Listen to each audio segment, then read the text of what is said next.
All right, here we go with the second round of the population discussion module. When I left you off at the end of the previous one, we were talking about how we need to have price systems, ration out what's available, provide information and incentives, inform and motivate, do all the things that they do without us even knowing that they're doing them. Part of the thing with price systems, too, is to rely on them as much as possible for fixes, for corrections to imperfect or flawed markets. So regulation is sometimes the only thing you can do, but when there's an alternative, it's more than likely going to be an alternative that harnesses the price system and the pricing demand supply process. It's much more likely to be efficient than, or more likely to be much more efficient than a process based on command and control regulation, which that's what central planning is. Right, so the more people you have and more complexity you have in dealing with all of that and coping with the externalities that arise when you have more and more people in certain places, the more important it is to use the price system, the more important it is to refrain from using central planning processes to cope with those things. All right, so again, to emphasize exactly what it is we expect price systems to do, okay, to ration out what's available in the short run. So that's what prices do, is they rise to limit consumption to the amount that's available. Right? I mean, that's what ration out means, is you have a certain amount available until you can make more, and the price rises so that the highest value buyers are the ones that buy that limited amount of stuff to buy. That short run signal, okay, of what it takes price-wise to limit consumption to the amount available provides a long-term incentive and piece of information, in the sense that if that price is high, it says maybe we should have made more. Maybe we should put some more resources into this area. If the price is low, to ration out what's available, it says maybe we overdid it. Maybe it's time to back off, produce less, take some of our resources out of this, put it somewhere else. It does all that without anybody taking the time to do a study, to issue commands or edicts. It does all that on the basis of harnessing self-interest. Right? Profit is the motive that is driven, harnessed by the price system. Higher prices, all things being the same, indicate greater profitability. Lower prices, less profitability, and that's given self-interest. That's what moves resources in and out of markets. So we want to rely on the price system to do that, not a bureaucracy.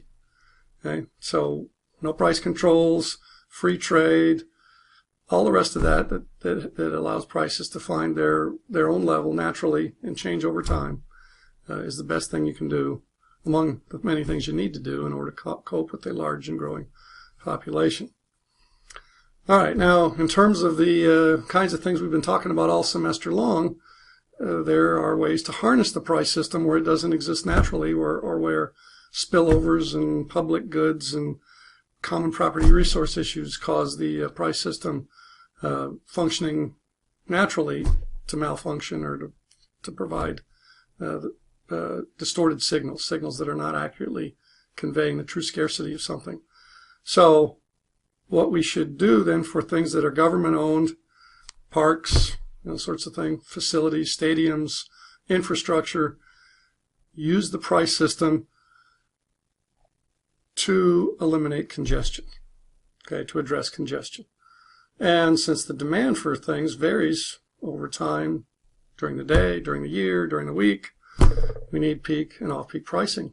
Okay? So congestion fees, congestion pricing means peak and off-peak pricing. So one of the things we've already discussed about in terms of the climate change was the importance of addressing traffic congestion through the price system. Okay? And that's a big part of, in a more general sense, a big part of coping with a large and growing population, is to have the price system allocate resources in the private sector and also in the public sector, so that we get not too much demand on them in the short run, and a signal on whether we should be expanding them in the long run. Right? At the price that it takes to limit consumption to what's available in the short run is more than what it costs to add to capacity, that's the signal to add to capacity. If it's not the case, okay, for example, just take water, for example. if we can limit the consumption of water to the amount that's available with a price below what it costs to provide additional water to the system, don't provide the additional water. Once the price is projected to rise above the price needed to ration out what's available already, once that price is projected to rise above what it would cost to increase capacity, do so. Okay?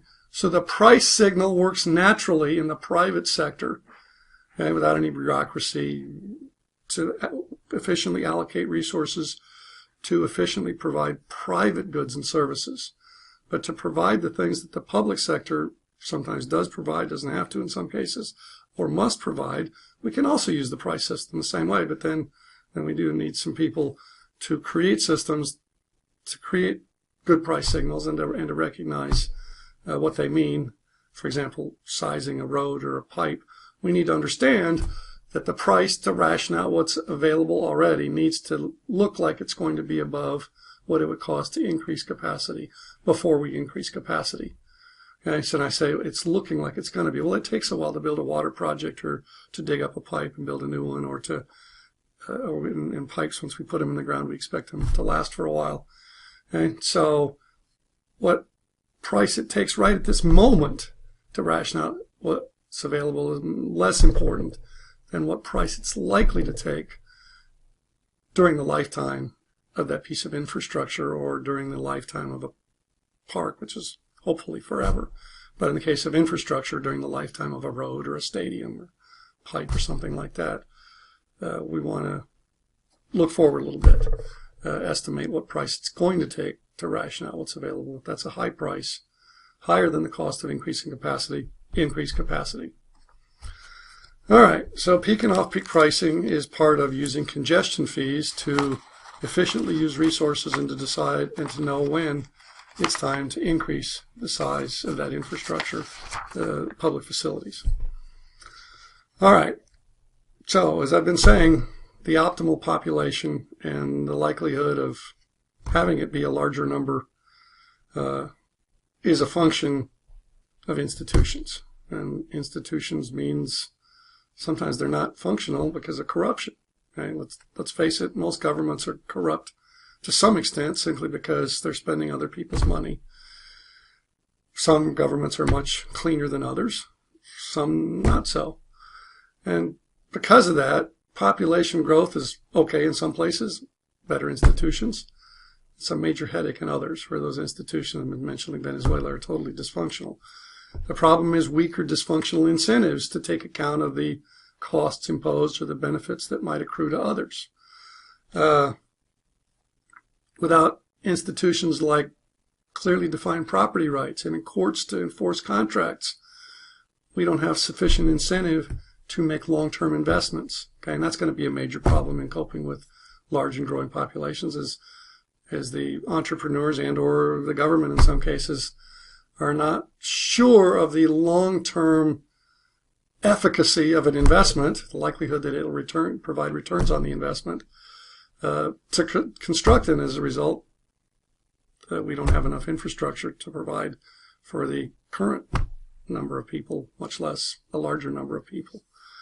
So, corruption, poorly defined property rights, lack of enforcement of property rights, and violence. I mean, if you have a situation where there's violence, there's not going to be any investment at all, or a lot of violence, constant fighting, warfare, civil war, unrest. Then population growth is just devastating, because that just provides more mouths to feed and maybe even more people fighting and less infrastructure to support an even larger number of people. So you need stability. And you need to be able to count on agreements being enforced in order to have a situation where a large and growing number of people can be supported even reasonably, much less through that growth to have an even better situation and come closer to the optimal population that you could support with better institutions. All right, let me turn the page in my script here.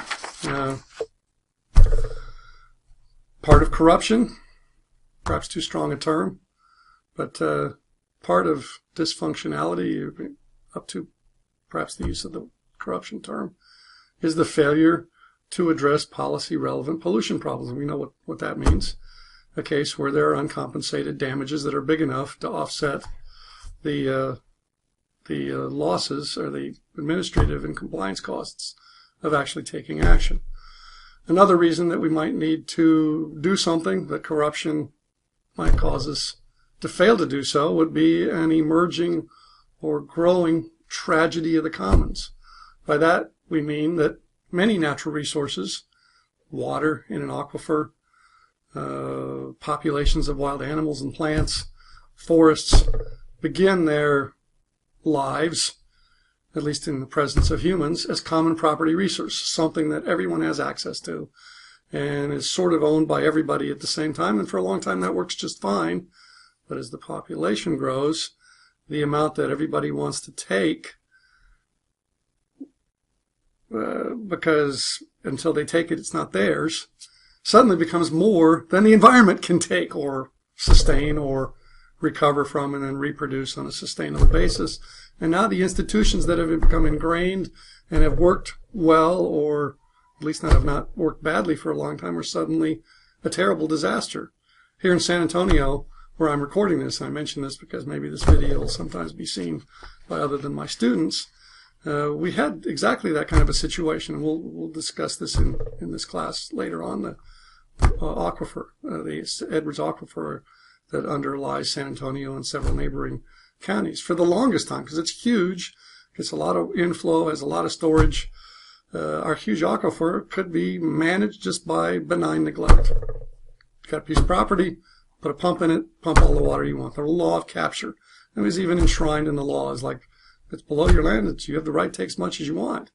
For the long time, the amount that all the overlying properties wanted to capture was not nearly as much as the amount that Mother Nature would just naturally pour in there.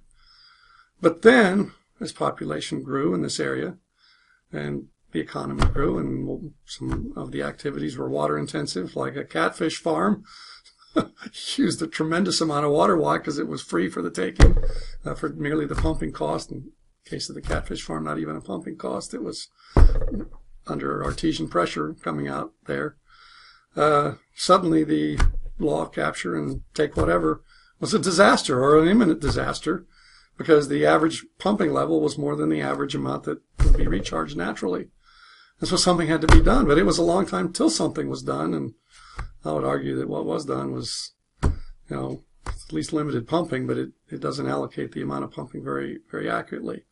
So we had a struggle to move from an institution that was functional for a long time, but then became obsolete, to move to a new set of institutions that were better, and we're still struggling to take those better institutions and make them efficient and make them keep up with changing times as population continues to grow and activities continue to change over the aquifer, and the political process continues to be, of course, a major issue in how we change the laws to change the institutions to cope better with the growing scarcity of water. All right, so we have these open access situations as just a natural consequence of people interacting with nature, and they're just fine as a way to decide who gets what in the way of natural resources for a long time, and then they're not okay. And then because it's an entrenched institutional process, we struggle to change those institutions, and some places struggle longer than others, and some places struggle to do something, and then when they do something, it's not very good, or it's not nearly optimal, and then they have to keep struggling. Take fishing, for example. Open access is just fine. Common property is fine until there's so many fishing boats that everybody fishing as much as they want, taking too many fish, and the fishing stocks just start to crash. Then what? Well, the efficient thing to do is to have some sort of a quota system where you set a limit on the overall amount that's allowable to be caught, and then each fisher has their share of that, and then the total amount caught is sustainable. But it's not easy to put that into effect because it's not obvious who should get what share of that. So the unsustainable situation can persist for a long time. And then they may not adopt the efficient alternative. They might just shorten fishing seasons or regulate fishing or do other wacky things that help reduce the fishing pressure some, but don't provide an efficient answer to how should we manage this resource optimally in the long run, given that just a free-for-all will destroy it. Okay, another thing on this item that I'm about to turn over, I've already mentioned. Again, I do get past or ahead or around or over or through my slides. You'll find all the information, at least in bullet form, that I've gone over in this video on your slides, but it may not be in exactly the issue, exactly the order that I've covered it in. All right. Now my next slide here gets into some stuff that I've already mentioned, but let me just kind of go over all of it at one time together. And that's the issue of, okay, suppose the population is either too large already by whatever criteria you apply, or it's looking like it's going to be, and you want to restrict or reduce the rate of growth. What are your options to do that? One is called a no regrets approach, and I'll cover that in a minute. The other one is, a set of more draconian, and some people would call, would gasp at the thought that they would even be discussed, much less, because you're intruding into very private things, like how many babies are you and your spouse going to have through processes that are not all that certain in terms of their outcomes, even in places where technology for managing births is higher. There are still accidents that then are, okay, well, now what? We had a policy of not more than one child per family, or 2 or 3 or whatever. Here comes number 4. Now what do we do? Okay, so one obvious way, and it's obvious because the Chinese have tried it, really draconian, really brutal, definitely inefficient. We have that criteria about the marginal benefits or costs being the same depending on whether it's a good or something where there's a cost involved. Regulating family size, just as a matter of a law in China, the one-child policy. So let's not go there, regardless of what your view is on whether the population is growing too fast or not. That's not the right way to go there. There are other ways that are still pretty draconian, but are at least leverage freedom to some extent through the price system. And I mentioned one of those already. That would be that birth allowance market, where you decide how many births there should be per adult, or maybe per female, since they're the ones that actually give birth. And then you provide those as certificates that are allocated somehow to each man or each woman, and then as families, they use those by having children, and if they have more children than they're granted allowances, then they have to go buy more at the market price. But it's a readily observable number, so you know what price somebody's willing to have to go buy with a smaller family than they might otherwise want, and what others are willing to pay to have a larger family than is granted to them as a right automatically. Again, what that means is you get some number of these allowances automatically per person or per family, and then if they want to have more children than that, then they have to go buy from someone else who then is going to have a smaller family than they would be allowed to for free. Okay, so again, a lot of people would just gasp and say, but that's an efficient process. Doesn't mean good, doesn't mean we should do it. It just means that we decide the goal is important enough, that's a minimum cost minimizing way to get there. And then the other one that I mentioned was you can use the tax system or a fee system to charge people for having children above and beyond what it already costs to go to the hospital and feed the children and all of the rest. On top of that, to charge something through the tax system or through a fee system. And maybe not for the first child or second or even third, but at some point make it more costly to have additional children, to provide a disincentive through an observable price, to achieve that goal. Again, efficiently. Why efficiently? Because everybody sees the same price, and so the marginal benefits and costs of doing that are going to all be equal to that price. And so there's an equity issue, of course, and some families being wealthier or more able to have children should, the lower income families be granted a larger automatic allowance because they're less able to go into the market and buy one should they want a larger family. Details. The overall idea is that you're going to set a limit. How you allocate it, the overall total number of allowances is a side issue. You set the total limit and let the market work then in terms of allocating those among the different users. Now, the issue of tax treatment, one thing that comes up is, does that mean you have to have an income tax system? to do that, to make that a deduction or a credit or something.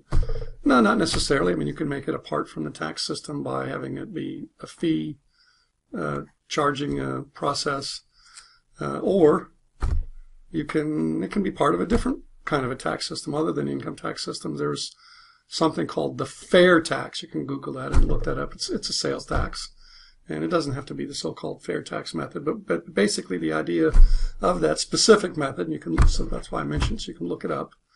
FAIR, it's an acronym, the fair tax, is that to be fair, non-regressive, a sales tax needs to provide some sort of an exemption for lower income families. And the way that process does that, that fair tax does that, is it says every person is going to get X dollars every year as just a rebate check, period.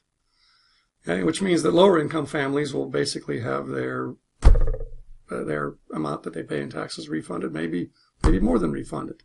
But the idea is that it's a lump sum tax, a lump sum rebate on a per person basis. So that means that low income people will end up basically not paying any taxes, and higher income people, the amount of taxes that they pay will be way more than that little rebate check that they get. I mean, little to them.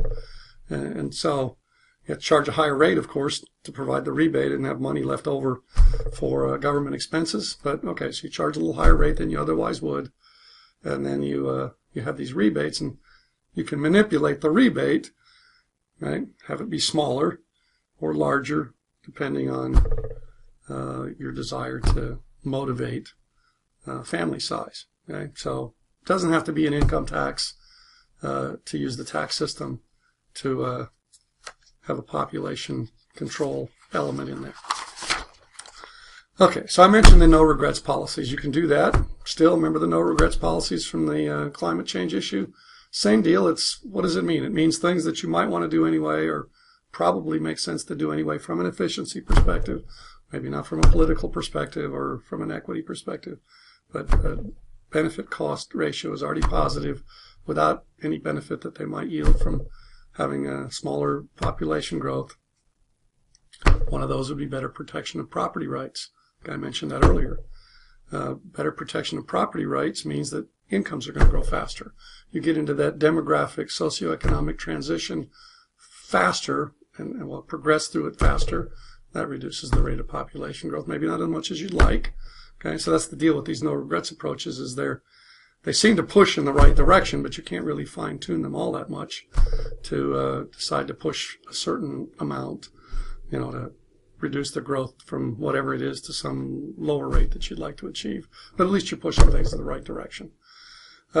Improved opportunities for women to participate in the labor force. Okay, some countries we've made a lot more progress on that in the United States than a lot of other places have. But basically what that does is it makes children more costly, not more costly in terms of out-of-pocket cost to finance raising children, but it interrupts women's careers, right? And so more of them will say, I can have career now more than that I couldn't otherwise had. So now I'd like to be done having children at a smaller number to be able to move off into the labor force and satisfy that desire alongside having a family, but now a smaller one because that's more career friendly. Reform of the pension system, retirement policy. One reason that family size is larger and population growth is bigger in some places is there's not much of any pension or retirement system other than have a lot of kids and hope they support you. And so that's what they do.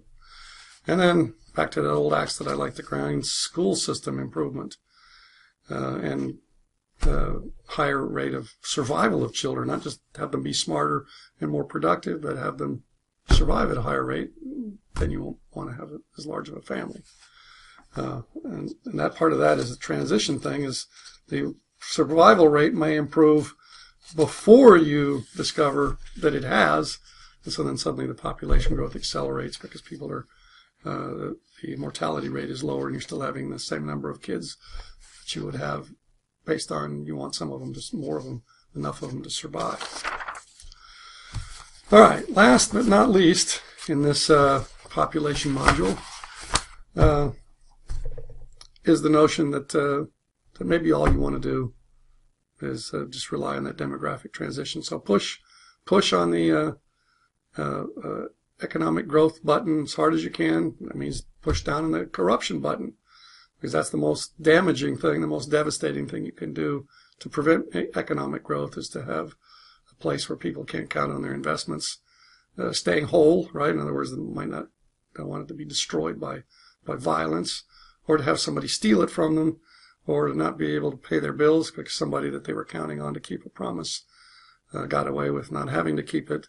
Those are the sorts of things that you want to do to accelerate that demographic transition that lowers the population growth. Now, one disadvantage of that, I mean, you want to do it for sure, but one disadvantage of that is that the population will grow faster at first, because people will still be the same mindset of, I better have a big family for pension and, labor force for the farm and old age support.